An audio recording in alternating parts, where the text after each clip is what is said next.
IOQM 2023 2 marks question. A positive integer m has property that m square is expressible in the form 4n square minus 5n plus 16, where n is any integer, may be positive or negative. Find maximum possible values of m minus n. इस question को difference of two perfect square से बहुत आसानी से किया जा सकता है। परफेक्ट स्क्वायर बनाना है तो मुझे n का कोफिशिएंट इवन चाहिए।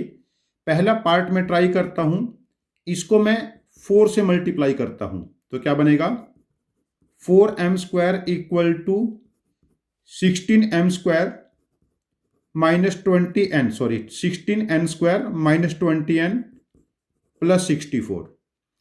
अब देखो इसको मैं परफेक्ट स्क्वायर बनाने का ट्राई करूंगा। 4n whole square minus 2 into 4n, ये 8 हो जाएगा। 8 का मल्टीपल नहीं है तो 4 से मल्टीप्लाई करने से हमारा काम नहीं चलेगा।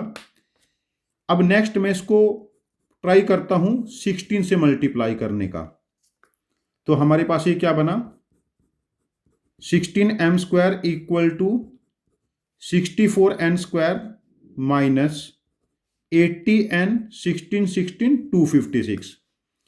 अब इसको परफेक्ट स्क्वायर बनाता हूं मैं, ये बनेगा 8n whole square 2 into 8n, 8 to जा 16, 5 जा 80, देखो एडजस्ट हो गया। अब परफेक्ट स्क्वायर बनाने के लिए 5 स्क्वायर ऐड किया और दिस बिकम्स 231 प्लस 25 256। अब ये वैल्यू देखो हमारे पास ये परफेक्ट स्क्वायर हो चुकी है, तो ये क्या बना 4m whole square equal to 8n minus 5 whole square plus 231। Next step बनेगा देखो 4m whole square minus 8n minus 5 whole square equal to 231 and 231 can be written as 3 into 7 into 11, ये इसका फैक्टराइजेशन है। यहां से दो फैक्टर बनेंगे 4m minus 8n plus 5 and दूसरा 4m प्लस 8n माइनस 5।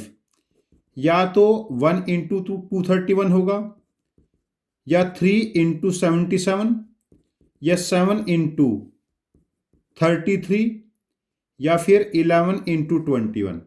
हमारा टास्क क्या है maximum possible value of m minus n find out करना है। मैक्सिमम m माइनस एन मतलब ये डिस्टेंस भी होनी चाहिए, इनके बीच में गैप बहुत ज्यादा होना चाहिए। तो यहां से जो बेस्ट सॉल्यूशन हमें यहीं से मिल जाएगा। बाकी आप लोग तीनों वैल्यू ट्राई करके देखना। तो यहां देखो 4m प्लस 8n माइनस 5, ये वैल्यू कंपेरेटिवली बड़ी होनी चाहिए 231 and 4m minus 8n plus 5 1। देखो दो फैक्टर क्या है m और n तो इंटीजर है ना, तो दो इंटीजर का ही प्रोडक्ट होना चाहिए। ये क्वेश्चन हम पहले भी डिस्कस कर चुके 2024 2025 के पेपर्स जो पहले पोस्ट किए थे मैंने स्टार्टिंग में। अब इन दोनों को हम क्या कर लेते हैं ऐड कर लेते हैं। 8m इक्वल टू 232, तो m बिकम्स 29 हियर। m की वैल्यू 29 किसी भी इक्वेशन में पुट करो, n की वैल्यू 15 आ जाएगी, तो m माइनस n का मोड यहां पर 14 आ जाएगा। यदि हम वैल्यू देखो यहां पर 77 पुट कर लेते और यहां पर 3 पुट करते, तो यहां देखो 8m की वैल्यू 80, तो m बिकम्स 10। यदि m हमारे पास 10 आ गया, m की वैल्यू 10 आ गई, तो ये कितना बना हमारे पास देखो 40 plus 8n minus 5 equal to 77, तो n की वैल्यू और रिड्यूस हो जाएगी ना, तो गैप कम हो जाएगा। मैक्सिमम गैप के लिए हमारे पास ये वाला फैक्टर ही हेल्पफुल होगा इस क्वेश्चन में। तो बाकी आप वैल्यू ट्राई करके देख सकते हो। हमारा आंसर यहां पर 14 आ गया, तो इस क्वेश्चन का आंसर में कॉन्फिडेंटली मार्क करता है जो स्टूडेंट भी 14। यदि आपके पास इस क्वेश्चन का कोई इससे बेटर इफिशिएंट वे है तो अपने लॉजिक को कमेंट बॉक्स में पोस्ट करना, मैं आपके लॉजिक को समझूंगा और आपके लॉजिक का यूज करके मैं इसका एक और वीडियो सोल्यूशन बना के रिपोस्ट करूंगा। ये चैनल हम सब की लर्निंग के लिए है। Happy learning with us. Thank you very much for joining with us.